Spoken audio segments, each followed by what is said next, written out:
All right, music fans. Good use of a pop song in a film, or even the definitive best use of a pop song in a film. I tend to find the songs that I'm already familiar with from my own life, but not in expected ways, when they enter in. So there are two that I can think of.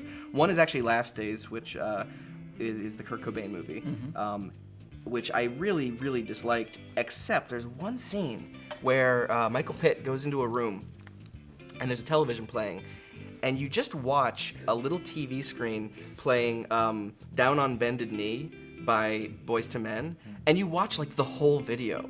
And this is a video that as a kid, I watched this video over and over and over again, and it was always on. It was just part of the fabric of your life, and then I forgot about it for literally whatever the span of time between that summer and seeing Last Days, later. And I'm like, wow, that was transporting. Like that was like a deep experience, just being able. And part of it is that I hated the rest of the movie so much that I just wanted to watch a Boyz II Men video instead.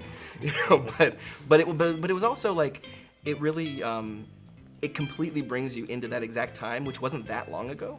So to be able to do that so effectively with just the absolute perfect song for that moment. And the other time that happened is in Barbara Albert film called Free Radicals, where the opening scene is set to the Macarena, which is like the do not use this song. Like, do not use this song for any reason. Like that, like since 1997. That's up there with, Who Let the Dogs Out. Right, do not use this song. But it just opens up and you go, and you just hear it and you're like, whoa, what is this song doing in this movie? But it's not like a montage of her going out. This is a woman driving really, like she's in her car and she's driving in the dark, and you feel like she's gonna get into a car accident the way that it's filmed, because it's just filmed in a weird like suspense thriller kind of and she doesn't. And then she gets onto a plane, and the plane crashes and she's the only survivor. And it's the most intense experience, and there's no sound except for people screaming on the plane, and then she's in a lifeboat and she's the What's the name of this movie? It's called Free Radicals. I just gave you the opening. That's the first like 10 minutes of the movie. It's amazing. What do you got? Sorry, go ahead. I don't have like one per se, but I really like the way that Oliver Assayas, do you know Oliver Assayas? He did Carlos and so forth. I really like the way that he uses pop music, because he doesn't use it in the typical way that most filmmakers use it, which is that the entire scene becomes about the song and the characters, are choreographed and the camera is choreographed to the music. It just sort of is in the background. And the best use of it I can think of would be in Cold Water from 1994. Where they have a big bonfire party, and they just have this like playlist that kind of rivals the playlist in the Goodfellas scene that has Henry Hill's Last Day before he's caught by the police. This is amazing soundtrack. So they're just like kind of like hanging out and dancing, and like this whole chaos of life is going on. And at one part they play Up Around the Bend by CCR, and you get about a little over halfway through the song, and then you hear the needle picked up, and it goes right back to the beginning of the song. Because that's how much that song is awesome. But that's bold. It's pretty bold. It is pretty bold. But I mean, he uses it also in Clean. He uses Brian Eno music really well. Like, it has this one scene where Maggie Cheung, who is she's a junkie rock star who is like fallen so hard that she has to like work at a Chinese restaurant in Paris, and like she's lost custody of her son and she's trying to win him back, and she goes barreling downstairs to go get a toke of marijuana while she's on staff. And they play this like really sad Brian Eno song called Spider and I. She's just like barreling really fast and like smoking really fast, and she's really intense and not really. It kind of hints that her son is in the back of her mind the entire time. It's this like, weirdly moving scene because it's not really ramming it down your throat.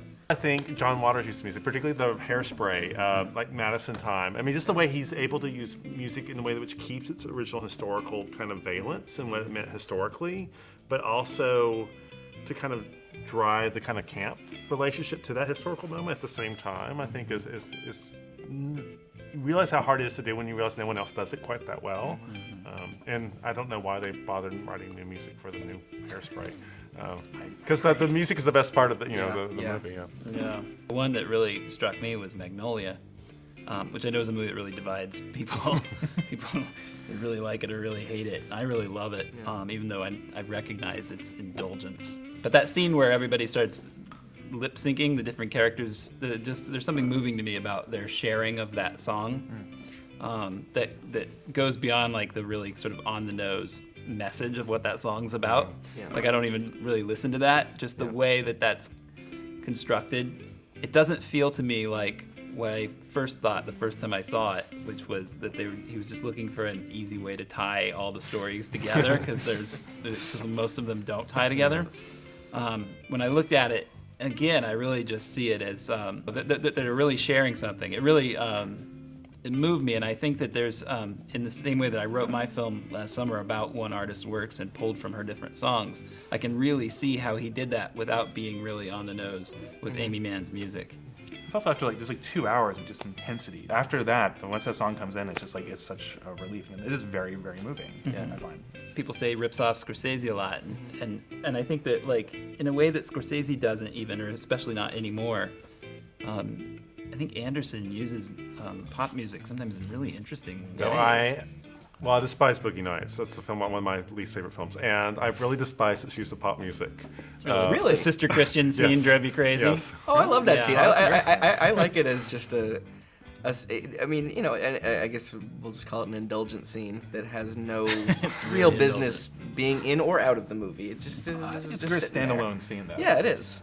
It's like a short film. It's a short film stuck at the end. It's like, I don't know how to end this movie, so I just made this. I had this idea for this cool short film, so let's just do that instead. But did you see Punch Drunk Love? I refuse to see any of his films after Boogie You Nights. really? Punch Drunk Love You should is see wonderful. Punch Drunk Love. Punch Drunk Love is great, and he kind of a uses the musical. song from Popeye, the Shelley Duvall song. It's kind of a musical without any music in it, except for that song, which is no one actually breaks on the song, but it's a very strange, beautiful cinemascope color film. Yeah. And he finds this little piano in the street. He plunks on it a bit, and John Bryan composes kind of a really weird, percussive score. Yeah, and all these dirges that are based on that kind of plunking of that little goofy piano. And it has some weird songs in it, like the olive oil song from Altman's Popeye.